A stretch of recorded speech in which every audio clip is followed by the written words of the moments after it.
Good morning.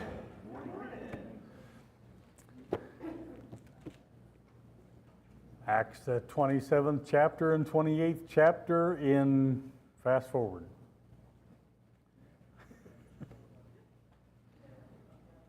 One way or another, we will complete it today, whether we get through it or whether we don't.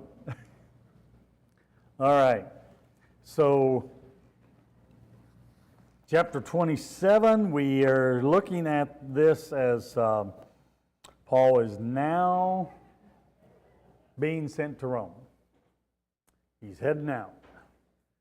So one of the things that I see here in the first part of this chapter is, again, the pronouns we. Therefore, Luke is with him on his trip to Rome, okay? And maybe some others as well. But at least Luke, the writer, is with him.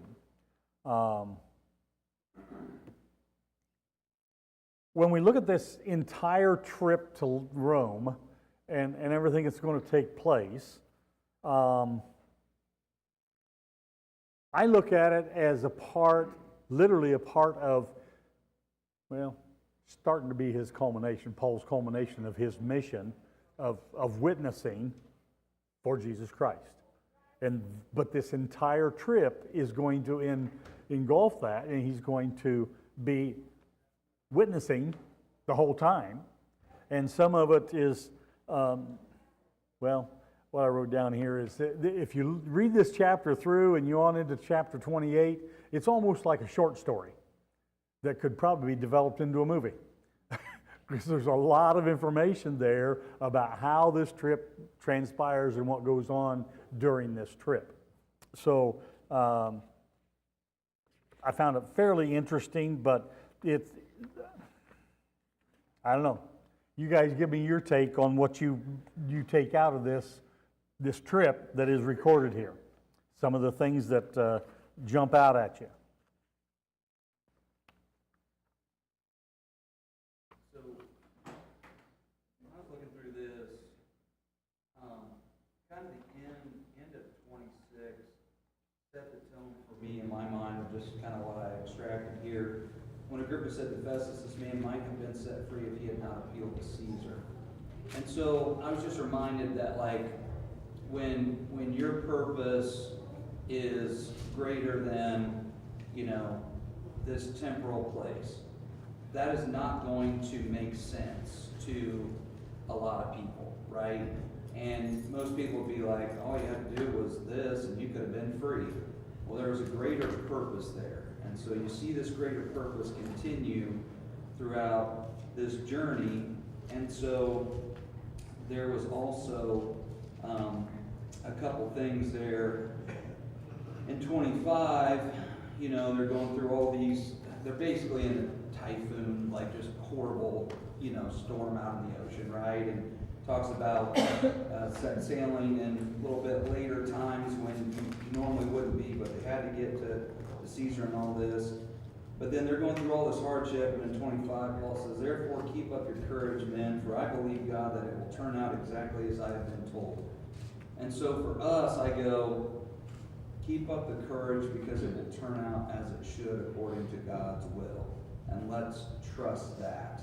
Now, Paul had been visited by the angel. He knew if we do this, like, we're not going to be harmed. And so, but again, it was just the idea that it will turn out as it should according to God's will. And there was this just ultimate trust in this. And then a little bit later on, they hadn't eaten in 14 days, basically. And when they took bread and gave thanks, I just thought about, like, man, I don't know what it's like to be starving for 2 weeks. I can't imagine how thankful that prayer was. And so you're in this just overall pretty just horrible situation. And so the reminder for me was, you can be in the storm and remain grateful and can remain steadfast, not because of our strength, but because of the strength that God provides us and living for His will.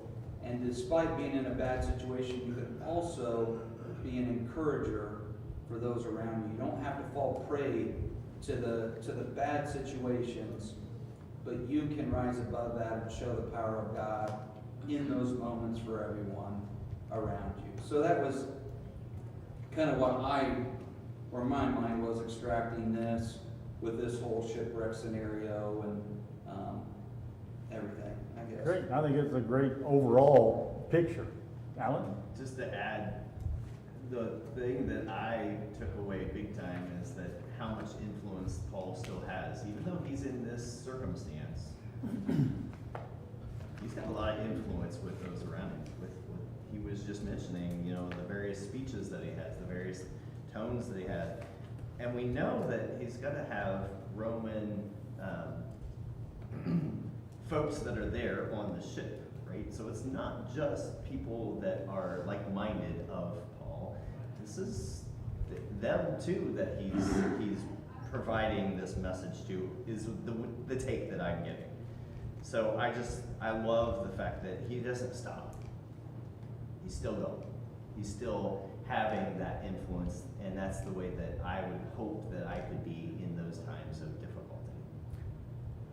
And to both of your points there of this storm that's going on, right? Paul didn't just assertively try to take control up front. He made some suggestions. They weren't taken, right? Because the centurion took the sailor's word for it, right? And went that route. And then Paul has the opportunity to reinsert himself kindly. But I think the turning point was in verse 20. When neither sun nor stars appeared for many days. How do you navigate on the open waters? You don't when there's no sun or stars, is there? You can't do it. And so no small tempest lay on us. All hope of our being saved was at last abandoned. Man's hope has lost itself in their own abilities. It's over. Right? But then is when Paul steps up and starts prophesying about what's going to take place. And to your point, I mean, we look at verses 22 through 26, basically. He says there in 22, take heart, for there will be no loss of life among you, but only the ship. You're going to lose the ship. And then he starts expounding on his faith, to your point. He's witnessing, talking about his faith in our God. He says, don't be afraid, Paul. That's the angel talking to him.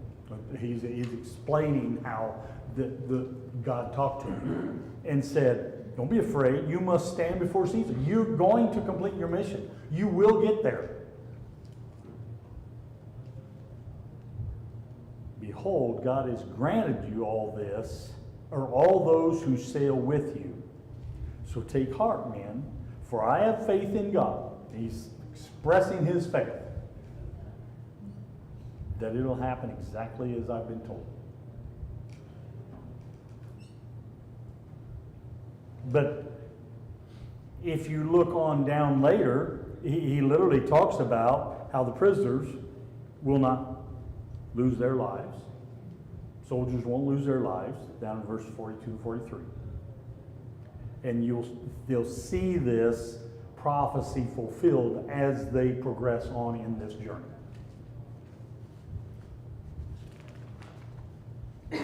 But I think the other thing that we need to recognize is God's providence, God's involvement is here and apparent throughout this entire journey. And he's using Paul as his instrument, as his witness.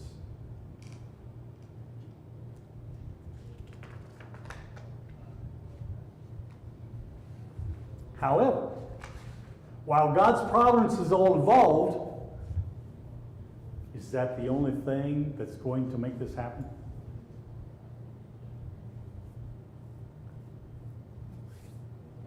God's involvement, is that the only thing that's going to make this happen? It's God's will that he get to Rome. He's just going to get there no matter what?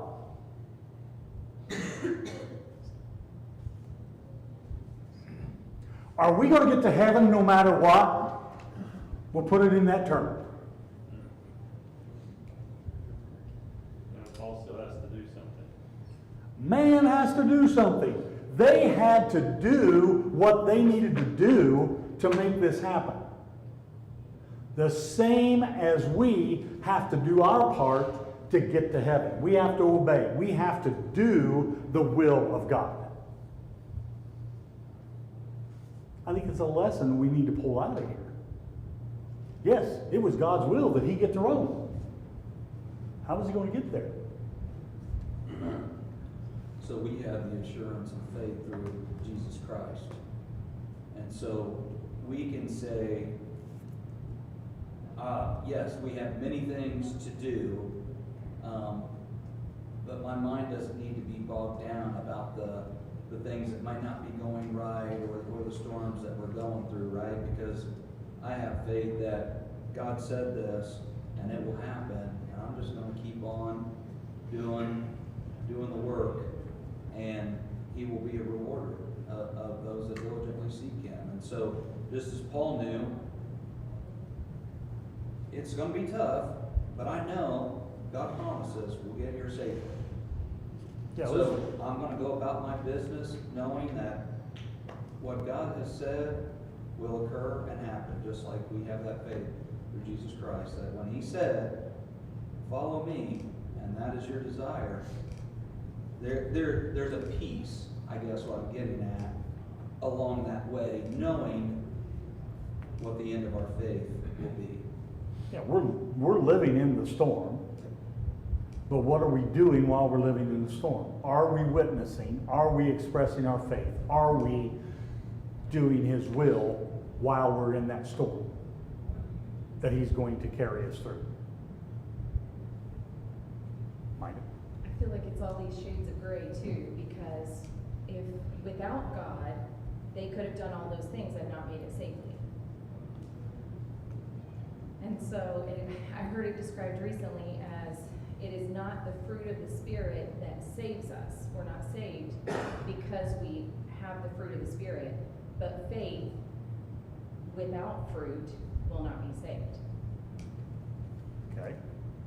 So it's maybe putting the cart before the horse, right? Yeah. That's good. Yeah. In 2 Timothy 1, Paul says, he's talking about, he says, that's why I'm suffering as I am, yet this is no cause for shame, because I know whom I have believed and am convinced that he is able to guard what I have entrusted to him until that day. And so Paul wasn't trusting in any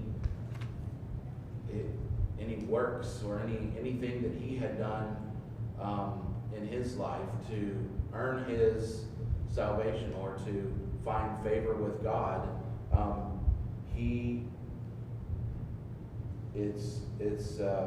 It's who he believed in that his security was found and his hope was in that, in Christ alone. Yeah. Our hope is found. But I think it's so important for us to see that God was involved with all this, right? But just because he was involved didn't necessarily mean he was going to get there if they didn't do their part. They needed to follow and do what he had laid out for them to do. He'll protect them if that would be the case.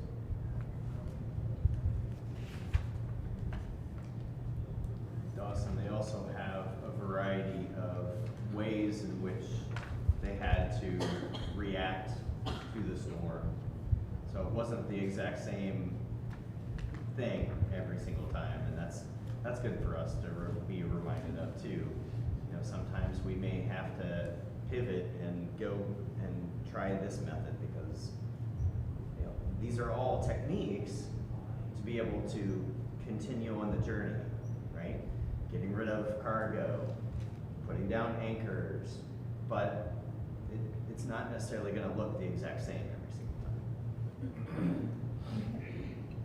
Yes?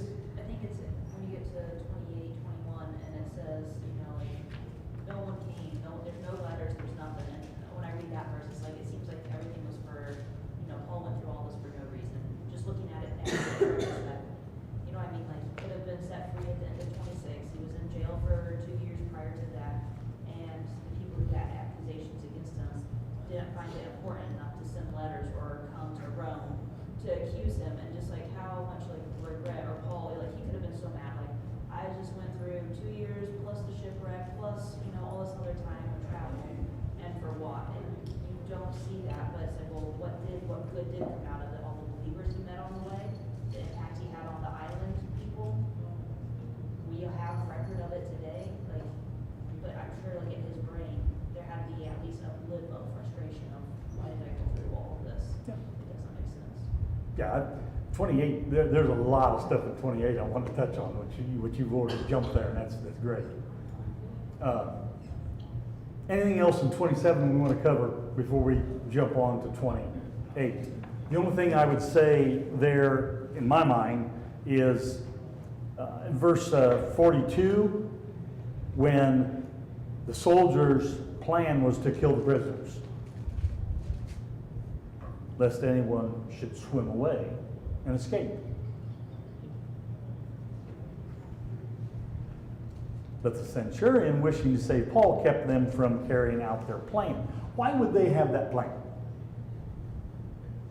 Their own lives were on the line. Their own lives were on the line because of the Roman government, because of the mission that they were a part of. That if they lost a prisoner, they'd have to pay for it with their life. So they weren't about to have that happen. We'll just execute him right here. We don't have to worry about it. Because he tried to escape. Right?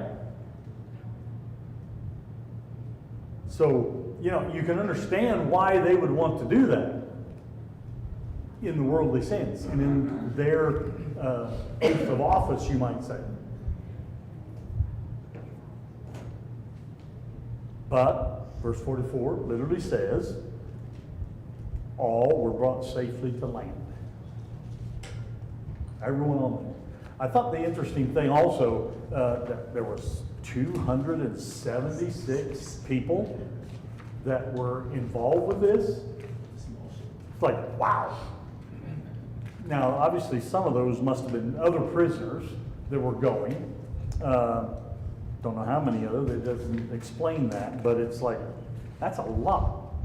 And so when you look at that now, when we get into 28 and they are on this island, it's like, wow, that's a lot of people. So we get to chapter 28, and the thing that stood out to me right off the bat was verse 2. The native people, there on Malta, showed us unusual kindness.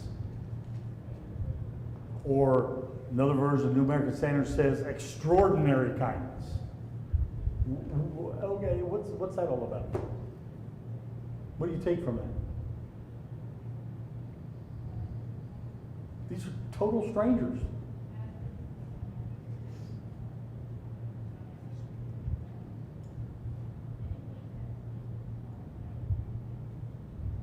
I think it may be that they were just, there were several reasons why, but they were encouraged to step up and serve others. That brought them great encouragement and joy to do that.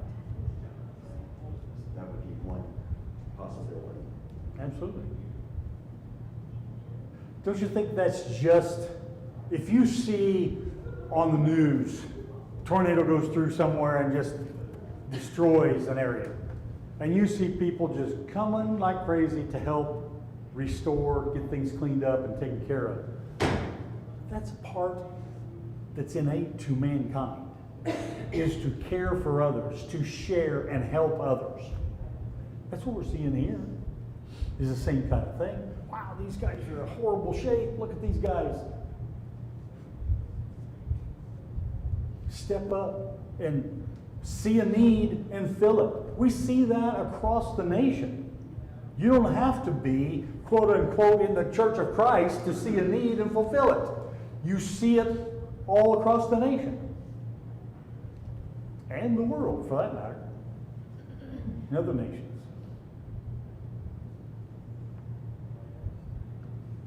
So, a little thought that came to my mind was,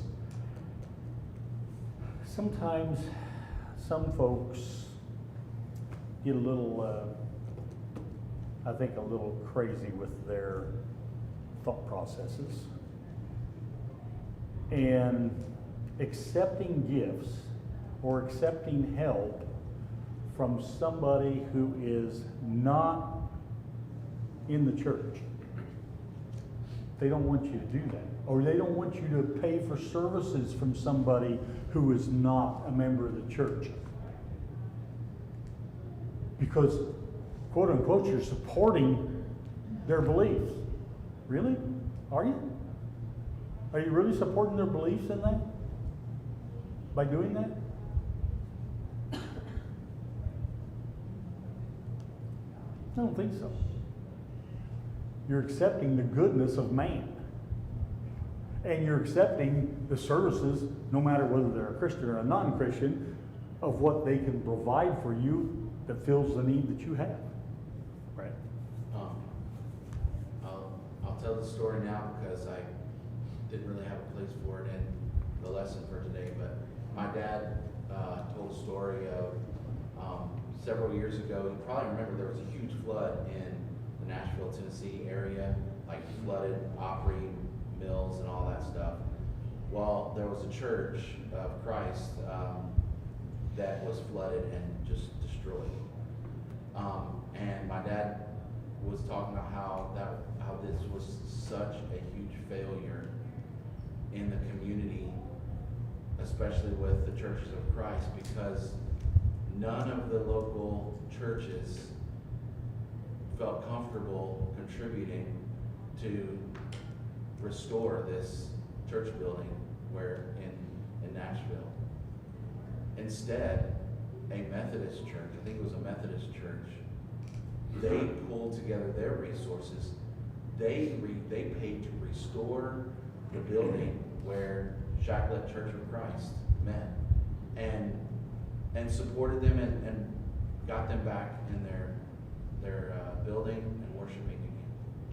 And my dad just said that was the biggest failure that he had seen in fellowship, in helping one another. So along those lines. But if we're not careful, our scruples keep us from doing the very thing that God intended us for us to do with one another. Excellent example. So what about this snake bite? What do you make of this? He's picking up a bundle of sticks and putting the sticks in the fire, and out comes a viper and bites him. Anything we need to learn out of that? Yes, Sean. I mean, Paul is always there talking about who he is and introducing himself, and this just kind of goes on, kind of like a miracle that he's going to fall dead because he's a sinner. That's how they interpret it culturally. So, but Paul does not. It's body there, but the cross represents himself. Right. The other thing, like, in this whole journey, it just keeps going from bad to worse. Like, you get these glimpses of hope, like, oh, these people are treating us kindly. And so we go and build a fire, and a snake bites us. Like, we've got this storm. Like, all these things, it seems partly that they're just being tormented by God, but then at the same time they're being rescued by God. And so it's almost reminiscent. I think it's in Joel where it says you can't escape the eyes of the Lord, or you can't escape the judgment of the Lord. You run and you think you escape, and then you put your hand on the wall at your home and a snake bites you. Just kind of reminds me of that. Not only does God's judgment, you can't escape it, you also can't escape his blessings. Like, there's nothing that can happen, even building a fire and a snake biting you. Well, guess what? God's going to intervene in that as you continue to hope. And he's going to see you through that as well. And just kind of almost comical, but in a really beautiful way of seeing God's blessings. Yeah, absolutely. I want to come back to that just a minute. Jesse. Yeah, I really like that. And of course, my Bible references the Great Commission where he talks about being able to pick up snakes that are good poison that won't hurt you. But I think to Brad's point, like, I am so averse to like discomfort and trial and things like that, and yet those are the moments that we do see God helping us. And so sometimes I do think that those trials are meant to kind of build us up. Even death, like everyone fears death, and yet on the other side, we don't know it yet, or we theoretically know it, but you know, it will become real when we are raised again, and that would just be even more of an example of his providence. So to Brad's point, like, when he's able to recount to other people everything that he has endured for the gospel's sake, think about what that does for him. Think about what that does for the people that he's evangelizing to as well. Yeah, and to the way this is coming about, when we go through trials, how we handle them and how we conduct ourselves is a witness of God to those around us, or can be, or it may not be, depending on how we react. Right? So we see Paul reacting very, very good, right? But how did the people there respond? What did they say about it? How many people say God? No, before that. They're basically just waiting for him to swell up and keel over. Yeah. Yeah, he must have been a murderer. He's getting his what he's due. Right? And then after he doesn't, he must be a god. Yeah. I mean, 180 degrees, flip. Well, and so this also wasn't the first time that, you know, there were others earlier in Acts trying to worship Paul and Barnabas from the things that they'd seen. Of course, they tore their robes. And of course not. So, like, one of the phrases that came to my mind with this, because yes, it's just another, what could be just a setback, a detriment to the faith. And I was just, now, I may be being generous with the context that I'm using this, but I'm kind of applying the concept when Jesus said, stand behind me, Satan. It's just one of those times where let's also not, like, yes, there are trials that we go through for our endurance and for the perfection of our faith. My mind also is going, there is an evil force trying to get us to lose faith, to fail, to stop. And in a situation like this, how easy would it be to you get through a situation like that, people worship you? I mean, humans crave to be an object of worship. And yet, Paul, no, stand behind me, Satan. This is God's glory. The story it reminds me of is Job. And how his friend said, you must have done something. You've done something for God to bring this on you. And these people, not being religious, had all these superstitions. Oh, he's going to die, and he deserves it. But then when he doesn't, he's a god, right? I think there's a lesson for us though there. We do the same thing a lot of times. When we can't explain something, we start looking at, well, Lori, you brought it on yourself. Whatever it is, right?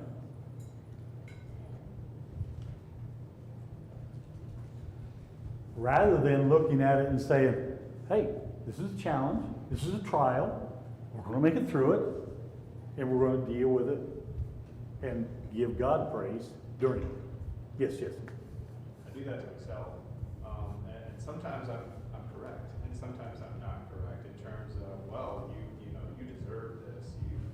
And I think it goes back to that concept of understanding God as a judge versus God as a father. And that's new to me, because a father will judge you, but a father will judge you for your benefit. And a judge will punish you sometimes just because it's the law. So for a long time, I looked at God as just a judge and not a father. And so there are times when I do that to myself. You deserve this. And sometimes that's right, and sometimes that's not right. But in any event, the connection made, though, is that Jesus has paid that punishment for you. God has allowed Jesus to accept or to endure that punishment. So as a true father would, sacrificing for your benefit. I think you make a great point. It's hard to separate out judge and father. But when we look at it in our own families, it's there. We do it as a parent, we do it as a father. For us, it's because we've got the experience and we see the fallacy of whatever's going on, and we can give the way to go from there, beyond that. I just look at it and say, we need to take it as a lesson and be careful of how we look at other people's situations and whatever they're in, and be careful that we don't do the same kind of thing. Yeah. Go, Kimberly, I was told, it's not Kim. I want to be right. I forgot what I was going to say. I was going to say, it just shows what a beautiful example this is, all through all of this, of how God keeps his promises. He said, I want you to go preach in Rome. I need you to go talk to these people, these specific, and you're going to go through a storm, a shipwreck, and your people think they're all going to die. You're going to go without food. I mean, all these snake bite, all these things, hostile people, but he keeps his, like, the peace that Paul had to have known when he got that vision that said, you and all your people will be saved on this boat. Like, it's just, in addition, an example to us that when God says something's going to happen, we can have peace in that. And it's just a calming peace that, okay, and that's the end of the discussion, that it will happen, and I can be okay with that. It's a great observation. And through this, Luke does not record that Paul gets all up in arms about anything. He's very even keeled. I believe the Lord said, I'm going to get to Rome. We're going to get through this. That doesn't mean that he didn't ever feel, but No. right, you Right. can at least, in your spirit or in your soul, you can come back to that and say, I have peace. Yeah, through these, like. Great point. We're not devoid of emotion, right, and feeling the human feelings, right? But it's how we respond to those things, right? And so just the shift in mindset here, I saw a phrase the other day that said, maybe I was born for such a time as this. And you can go, well, I can think of it in a way as woe is me, or I can think of it as God put me here for a reason. How can I serve him? There's so many times we get in the middle of something, it's like, why? Why is this happening? Well, why do I have to go through this to get to where I need to be? And, yeah, Jen. And along with what Kimberly and Jesse were saying about God being our Father and He is true to His promises, we're not going through trials alone. I think sometimes we have to have our eyes open to see, but I believe He sends people to help us. And it may not always be who you think it will be. But it could even be a stranger on a really bad day. We could be that stranger. And so just to have our eyes open, not only for who God is sending to us, who maybe we're not expecting, but let's be those people that are the hands and feet of Jesus on a hard day. You can make a huge difference even to strangers. Excellent, excellent, yes. I was just thinking about like faith of a mustard seed. I mean, Paul had faith that everyone's saying that he was gonna make it to Rome, despite his shipwreck, despite being bit by a snake, and that like that's hard because we know the way that this world works. It's like that's a poisonous snake. I get bit by that, I die. But he had faith that regardless, like, hey, this is the way the natural world, the world works. Cool, God is greater than that. God is greater than a storm that's gonna take down my ship and I'm gonna sink and die. God's greater than that. Like, Yeah. having that faith is hard. Like, we understand how this world works. Sure, sure. I want to come back to something you said a little earlier, and that's about when they get there and he's talking to the Jews, right? They haven't heard any of the issues that were the Jewish nation was bringing upon Paul. It's like, they didn't have the internet back then to get that information out there. But No letters were sent. right. But they had heard of, Jesus is the Messiah. yeah, the way. They had heard of the set. Can you tell us more about that? Right? And they're eager to hear that, to understand what it is, and what all the hubbub is. But I find it interesting, though, that before we wrap this up, when he's in Rome, he goes to the Jews. He goes right to the Jews, the ones that forced him to be sent there to begin with, and he goes to the Jews again. As it was every city and town he went to. He went to the Jews first, and when they refused, he went on to the Gentiles, and he made it known. He made it known here again. If you're going to refuse this, as the prophet said, then I'm going to the Gentiles. That's exactly what he did. Brad, you were going to say something. Yeah, it's this idea of God always taking care of them, and nothing can stop God in his mission to bless us. In his letter to the Romans, I guess this would be before he got to Rome, before he even knew that all this was going to happen. If I have my timeline right, he says, "Who shall separate us from the love of Christ? Shall trouble, or hardship, or persecution, or famine, or nakedness, or danger, or sword? As it's written, for your sake we face death all day long. We're considered as sheep led to the slaughter. No. In all these things we are more than conquerors through him who loved us. For I'm convinced that neither death, nor life, angels, demons, neither the present nor the future, nor any powers, neither height nor depth, nor anything else in all creation will be able to separate us from the love of God that is in Christ Jesus our Lord." Yeah, And the story just demonstrates that. better believe it.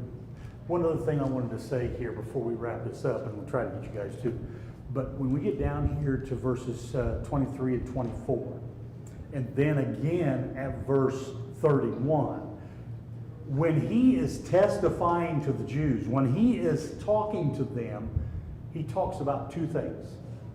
What's the first one he talks about? The kingdom. The kingdom. And he talks about Jesus. What is the kingdom?